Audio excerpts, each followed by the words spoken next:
Okay, here we are, week 1. This is fact finding and preparation, and this is video 2. And this video, just real briefly, I'm going to tell you a little bit about the program and what to expect from it. And then I'm going to give you a couple bits of information on the measurements we're going to take in body fat.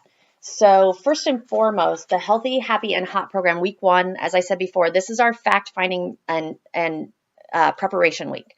So we're not necessarily exercising this week. It's in tandem with Kelly's Win the Food Fight program, which is the detox week. So she doesn't really suggest exercise during that week anyway. We will have a perceived exertion test in the next video, which I'll talk about, which would be a little bit of exercise this week, but that's not our focus. This week, we're getting ready to, as we talked about before, we're going to work out smarter rather than harder. And so this is the preparation for that. This is getting us ready so it's easier to work out smarter starting next week with cardio, fitness, fat burn. So week 2, again, cardio, fitness, and fat burn. Week 3, we're going to start working on upper body strength. And week 4 is going to be lower body strength and core. And then week 5, we'll be bringing it all together. What's the big picture now? And what do we do now, basically, to keep all this up? So that's your 5 weeks. Really quickly, I'm going to read this off of here, but I have some bullet points. You know what? I'm not going to read it. Look at y'all have your pamphlets and that were sent out. And if you don't have it for some reason, I posted the master week 1 materials in the Facebook group. So go grab it there. But it basically tells you a bullet point list of what this program is designed to do. So not to waste your time with the video, go take a look at that, okay? Just a reminder here, you'll be receiving this weekly. This is your week 1 Healthy, Happy, Hot fitness calendar. Each week we'll add in the 2nd, 3rd, 4th, 5th week. This is a very, very generic breakdown of kind of what we're going to be doing, but we'll have 3 days of cardio and 3 days of strength training and 1 rest day a week. As you go along here, you'll be told what to do each day. I'm suggesting that you do an X marks the spot. So cross out your day. Like, it's kind of fun to watch that. Or put it up on a wall and have big red X's as you go through each day and as you accomplish each day. Because a big part of this program is consistency. So we don't want to see like, oh, I worked out this day and then there were 3 days and then, oh yeah, I fit 1 in here. And then, oh yeah, I didn't get 1 in that week. But what we're really trying to do is build a habit. And we're going to make it as easy as possible. I'm going to teach you all the tools for that. But cross it out. Use these calendars because I think it helps keep you motivated. So the next thing is this page 6 of your pamphlet. I'm sorry, this is backwards, I know, but you can see date, height, weight, the measurements. So I do suggest that you take a starting weight, use a scale that's either in your house or if you work out at a gym where you'll have access to the same one at the end of the challenge. And then after that, I would say never weigh yourself more than once a month. We don't want to be focused on weight here. That's not I know a lot of you want to lose weight in the process, but we're just going to focus on building a smarter program and doing things that will help us get results. And then this stuff will automatically come, but that's not where I want your focus to be. There's a place for measurements. I know Kelly asked for those and sent you guys something on how to do that in the Win the Food Fight. So if you have those, transfer those over to this information. I'm going to talk just briefly about body fat because we really had to rush in class, and I know I missed some things, and maybe they require more explanation, but there are 3 types of body fat. Was a major part of what I did, and it was something I'd never focused on before. The only time I'd ever had my body fat taken before I remembered was in college, and I think it was at about 32% at the time I was in college, and I really didn't even know what that meant. So there are 3 types of ways to take your body fat. There's a caliper testing, which measures the fat just directly under the skin. There's body fat scales. That's what I utilized during my challenge. I was a member at Lifetime at the time. They had a couple different body fat scales. The 2 different scales would register me differently. So I made sure that when I took my body fat, I always made sure it was on the same scale. And I also tried to make sure I was hydrated. And I also tried to make sure it was the same time of day. Like, consistency with it is kind of key to know that you're getting as accurate results as possible. Both those types of testing have a plus or minus 3% error usually. So I know I've used some of the hand body fat testers where you hold it out from you, and I know I've had as large as a 10% difference on those. So there is no exact science. The most accurate test is if it's like the water test. Hydrostatic testing, I believe is what it's called. I think you can go to your doctor. There's probably some specialized fitness places, maybe some physical therapy places that might do that. So that's a test you can go get if you want to. We're going to take a little bit different route, a simpler route here. So just real quick, people were real curious in the classes about body fat. So I did include on page 6 of your packet a body fat percentage scale that is what I utilize. Okay. So I told you at the end of my challenge, for a very short period of time, I got down to 6% body fat. And for females, this is a chart for 20 to 39-year-olds. So for every decade you are past that, you can add 1 to 2% to each of these calculations. That says that on the chart.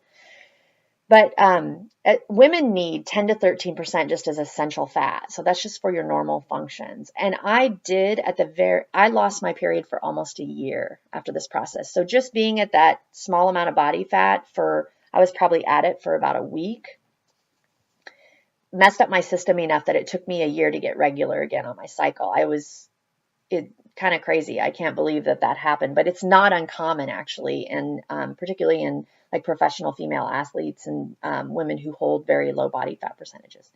But quickly I started to go back up, and I knew I would, and I had intended to all along. So it's not that important that you know my body fat. I only tell you to give you some perspective. I'm now up to a 15% body fat, which for me personally, and I've gone a little higher than that, and I've gone a little lower than that since, and that's where I feel my best. I like what I see in the mirror, and I definitely like how I feel at that. So I kind of figured that out for myself.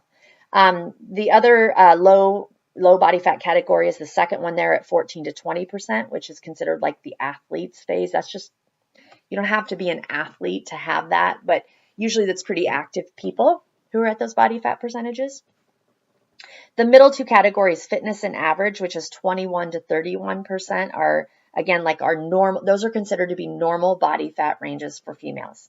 And then the two bottom ones, which are high and very high, are our high level body fat, 32 to over 39%. And when you get into that very high category, you might start to see some health issues or some things arising of concern in the 32 to 38% range.